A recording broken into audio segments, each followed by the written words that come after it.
जो लोकतंत्र के लिए बड़े दुख व चिंता की बात है। इतना ही नहीं बल्कि देश में लोकसभा व राज्यों में विधानसभा आम चुनाव के साथ साथ खासकर उपचुनावों में तो अब ये कार्य काफ़ी खुलकर किया जा रहा है और ये सब हमें हाल ही में हुए यूपी के उपचुनाव में काफ़ी कुछ देखने के लिए मिला है। और इस बार महाराष्ट्र स्टेट में विधानसभा के हुए आम चुनाव में भी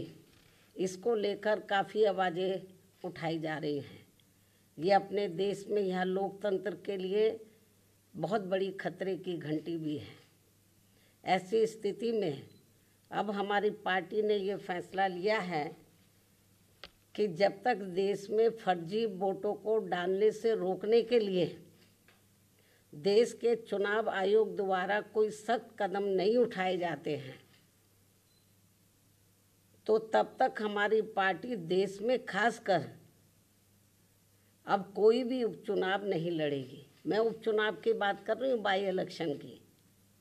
तो तब तक हमारी पार्टी देश में खासकर अब कोई भी उपचुनाव नहीं लड़ेगी। जबकि आम चुनाव में जब जनरल इलेक्शन होते हैं, जबकि आम चुनाव में इस मामले में थोड़ा बचाव जरूर हो जाता है, क्योंकि इनका अर्थात सरकारी मशीनरी का सत्ता परिवर्तन के डर की वजह से जब जनरल इलेक्शन होता है, जो पार्टी पावर में होती है ज़रूरी नहीं है कि वो पार्टी पावर में फिर से लौट के आ जाए, दूसरी पार्टी भी आ सकती है। तो फिर वो जो सरकारी मशीनरी है वो थोड़ा घबराती है। जबकि आम चुनाव में इस मामले में थोड़ा बचाव जरूर हो जाता है, क्योंकि इनका अर्थात सरकारी मशीनरी का सत्ता परिवर्तन के डर की वजह से आम चुनाव में इनका जनता पर कोई ज़्यादा दबाव या डर आदि नहीं होता है, जिसे खास ध्यान में रखकर हमारी पार्टी देश में लोकसभा व राज्यों में विधानसभा के आम चुनाव तथा स्थानीय निकायों के भी चुनाव पूरी तैयारी व दमदारी के साथ लड़ेगी। इसके साथ ही यहाँ मैं ये भी कहना चाहती हूँ कि यूपी में सन 2007 में बीएसपी की अकेले ही पूर्ण बहुमत की सरकार बनने के बाद से कांग्रेस, बीजेपी व इनके समर्थक सभी जातिवादी पार्टियां ये सोचकर काफ़ी घबराने लगी थी कि यदि बीएसपी केंद्र की सत्ता में आ गई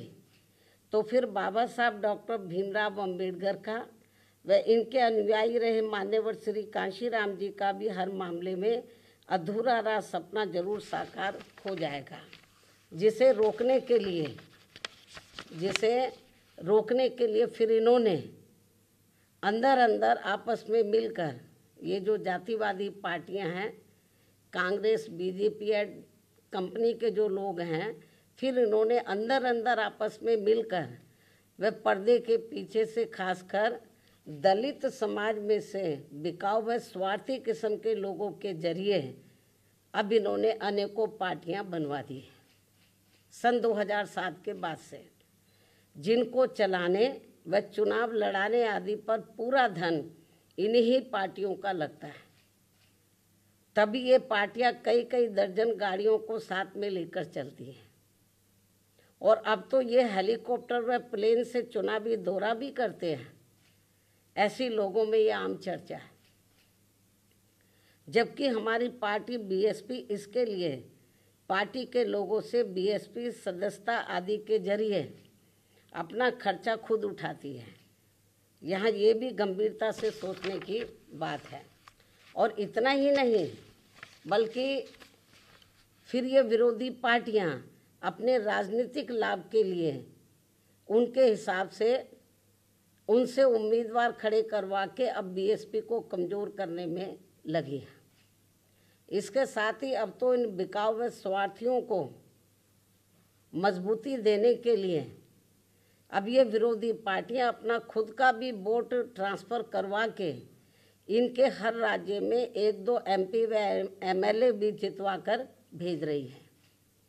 इसलिए ऐसे सभी बिकाऊ व स्वार्थियों की पार्टियों को अब अपने भोले भाले दलितों, आदिवासियों, अन्य पिछड़े वर्गों व अक़लियतों को भी अपना एक भी वोट देकर खराब नहीं करना है। ये सब हमें अभी हाल ही में हरियाणा, महाराष्ट्र, झारखंड के हुए विधानसभा आम चुनाव के साथ साथ यहाँ उत्तर प्रदेश में भी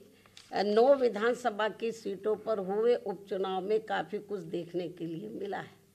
ऐसे में अब इन सभी वर्गों के लोगों को इन्हें जाति, बरादरी, रिश्ते नातों, यार दोस्तों आदि के भी चक्कर में न पड़कर अपना वोट ऐसी किसी भी पार्टी को नहीं देना है, बल्कि अपनी एकमात्र हितैषी पार्टी बीएसपी को ही अपना वोट देना है, जिसकी नीतियों व कार्यशैली को इन्होंने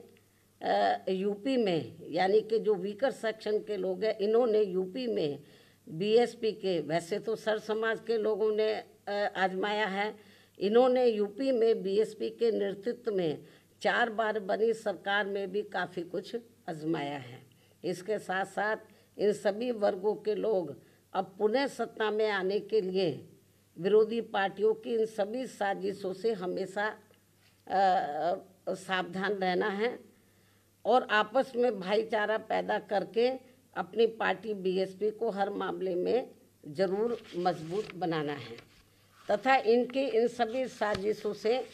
ये लोग हमेशा सावधान भी रहें।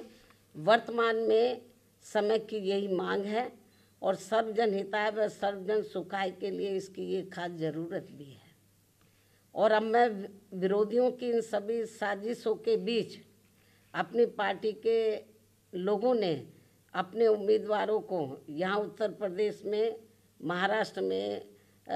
झारखंड में और ख़ासकर उत्तर प्रदेश में जो 9 विधानसभा की सीटों पर बाई इलेक्शन हुए, तो इन सभी सीटों पर अपनी पार्टी के लोगों ने अपने पार्टी के उम्मीदवारों को जिताने के लिए जो पूरे जी जान से कोशिश की है, तो उनका मैं पूरे तय दिल से आभार प्रकट करते हुए अब मैं अपनी बात यहीं समाप्त करूं। लेकिन इससे पहले मैं यूपी सरकार को ये भी कहना चाहूँगी, कल यूपी में उपचुनाव को लेकर आए अप्रत्याशित नतीजों के बाद से खासकर संभल जिला सहित पूरे मुरादाबाद मंडल में काफ़ी तनाव की स्थिति व्याप्त थी कल से। ऐसे में शासन व प्रशासन को संभल में मस्जिद व मंदिर विवाद को लेकर सर्वे कराने का कार्य आगे बढ़ाना चाहिए था, जो तो ये ज़्यादा बेहतर होता। लेकिन ऐसा ना करके जो आज वहाँ सर्वे के दौरान जो कुछ भी बवाल हुआ है, हिंसा हुई है, तो उसके लिए यूपी का शासन व प्रशासन पूरी तरह से जिम्मेवार है। ये अति निंदनीय है। ये जो भी कुछ उधर हो रहा है ये अति निंदनीय है, जबकि ये काम दोनों पक्षों को साथ में लेकर शांतिमय ढंग से किया जाना चाहिए था, जो नहीं किया जा रहा है। ऐसे में अब मैं खासकर संभल के सभी लोगों से वहाँ शांति व्यवस्था बनाने की भी पुरजोर अपील करते हुए अपनी बात यहीं समाप्त करती हूँ। धन्यवाद। जय भीम व जय भारत।